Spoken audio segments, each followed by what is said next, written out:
Mr. Johnson. Thank you, Chairwoman Rogers, for hosting this today, and thank our panelists for being here. This is a very important discussion and one that will continue on throughout this entire 118th Congress. You know, we've seen over the past 2 years what our Democrat colleagues have proposed.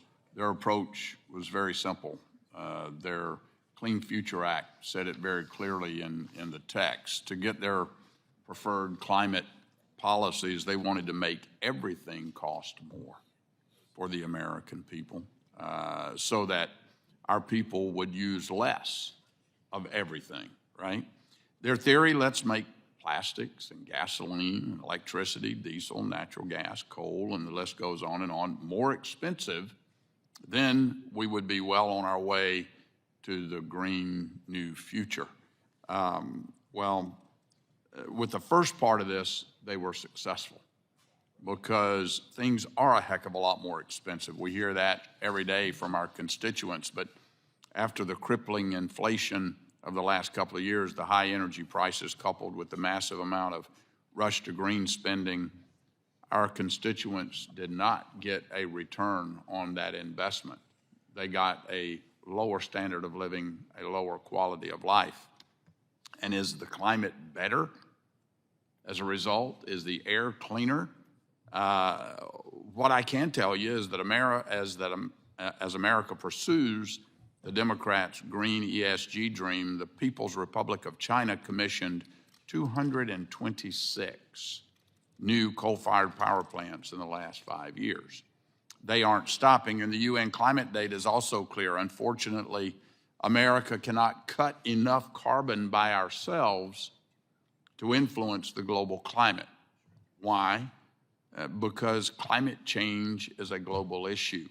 And I want to be clear here, Republicans are not climate deniers. We're not. I mean, many of us come from farming backgrounds.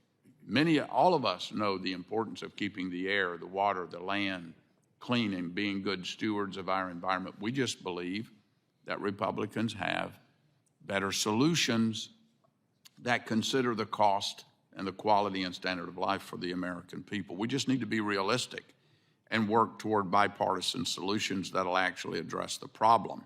So I want to go to, in terms of the quality and standard of living increasing or decreasing. Mr. Hickman, like I said, I grew up on a farm, and I'm well aware of the challenges and rewards of working in agriculture. Can you tell us how the rising cost of energy, electricity, gasoline, diesel, has affected your operation in the last couple of years? I expect it's the same for you as it is for everybody else. I think pretty much it's universal if you're in the agricultural business. It's certainly increased the risk, decreased the profitability of agriculture. You have to be profitable if you're going to stay in business. Agriculture cannot sustain 270% increase in fertilizer costs, 50% increase in truck rates, which adds to every input that we buy. We can't be at the mercy of foreign countries for our fertilizer supply. We need a strong domestic fertilizer production in this country. We have good relations with Canada for our potash. The costs there increases are certainly related to transportation, whether it comes on rail or truck. So it's a perilous time to be in the agricultural business. And as your fertilizer costs go up, it's safe to say that all Americans are going to be paying more for their food, right? Everybody's going to be paying more for food. It just has to happen. Yeah. Ms. Jackson, let me go to you real quickly. Our colleagues on the other side have proposed a wide array of so-called climate solutions, including things like banning reliable, affordable gas furnaces, water heaters, and stoves, the phase-out of internal combustion engines, and even the banning of affordable plastic consumer products, the kinds of products that make America's lives easier and livable in our society today. So would you agree, you talked a lot about the class that's struggling to get into the middle class.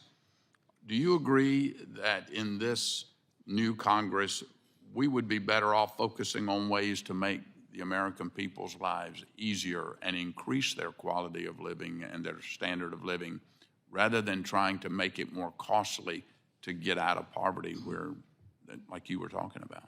Absolutely. One of the things that I would like people to understand is that, you know, you see a big move from natural gas to electricity, which is 4 times more costly than natural gas. Most small businesses, especially minority businesses, depend on natural gas because you're talking about people that normally operate restaurants, and that is a big hit to their business, and also it diminishes the quality of the product they can produce. And they're the ones on the front line providing jobs in minority communities. So that's devastating to minority businesses. And then the other thing is that in homes where you have multi-generational homes and you have 2 or 3 different families sharing that home, they're going to use more energy.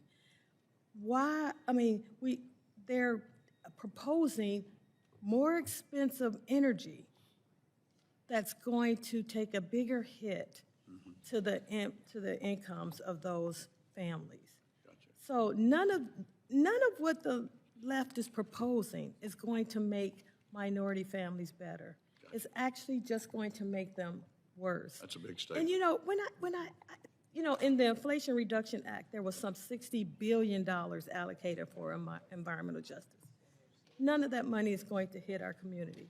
You know, that's the market capitalization of Ford Motor Company that hires over 2,000 employees, that's done more to combat poverty than any of these programs are going to produce. And it's all going to go to activists, lawyers, academians that have no ties to the minority community. It just becomes a slush fund. It's a slap in the face. I mean, we heard a lot about the Tulsa riots from 1922. If you looked at the inflation-adjusted rate of what those riots did, you could build 2,000 Black Wall Streets with just the money they used and allocated for environmental justice, that are just going to go to wealthy, elite white liberals that are pushing more climate change policies that are hurting the very people they claim to be representing. Thank you very much. I yield back.